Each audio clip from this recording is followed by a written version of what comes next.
Bobbi Gibb became the first woman to run the Boston Marathon on this day in 1966. Only in 1966, women were allowed to run the Boston Marathon. So let's look into this absolute bullshit, shall we? Now, women had been barred from long distance running for a very long time.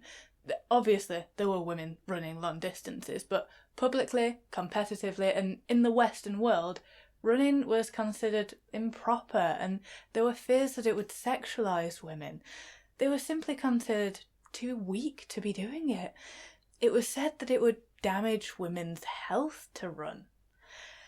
This opinion wasn't helped by the 1928 Olympics. See, it was the first time that women were allowed to run in the Olympics, and the distance was 800 metres.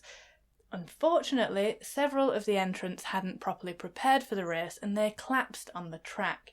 Lena Radke of Germany, she set the first world record for the 800 metres and she earned Germany's first gold in athletics, but nevertheless, the sport was considered simply too strenuous for women, and there wasn't another women's 800 metres event until 1960.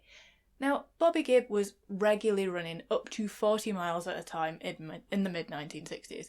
She applied to run the 26.2-mile marathon but was rejected with a letter that stated, "Women are not physiologically capable of running a marathon."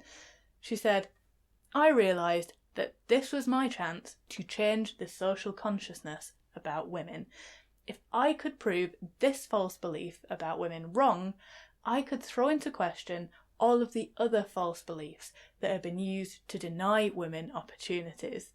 So her mum drove the 23-year-old Bobbi to the starting line of the marathon, whilst her dad refused to go because he thought that she was nuts.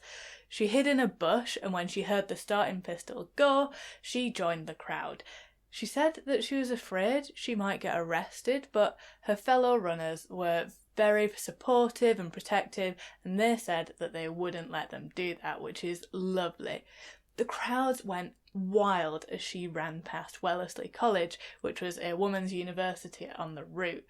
She finished that marathon in 3 hours, 21 minutes and 40 seconds, which was faster than 2/3 of the other competitors. Bobbi ran the race again the next year in 1967. This time, she was joined by Catherine Switzer. Catherine ran the marathon, having filled out the entry form using her initials, so officials didn't realise that she was a woman until 2 miles into the race. The race director, Will Cloney, and official Jock Semple tried to grab her and remove her from the race in this iconic image you've probably seen, but other competitors helped to fight them off. She finished the race in 4 hours and 20 minutes. Bobbi was infuriatingly forced off the track just steps away from the finishing line, having achieved a time of 3 hours, 27 minutes and 17 seconds. But the newspapers didn't get a good photograph of this, so it was Catherine that stole the limelight. And I'm not blaming Catherine personally for this, by the way. It's just the way that things are reported.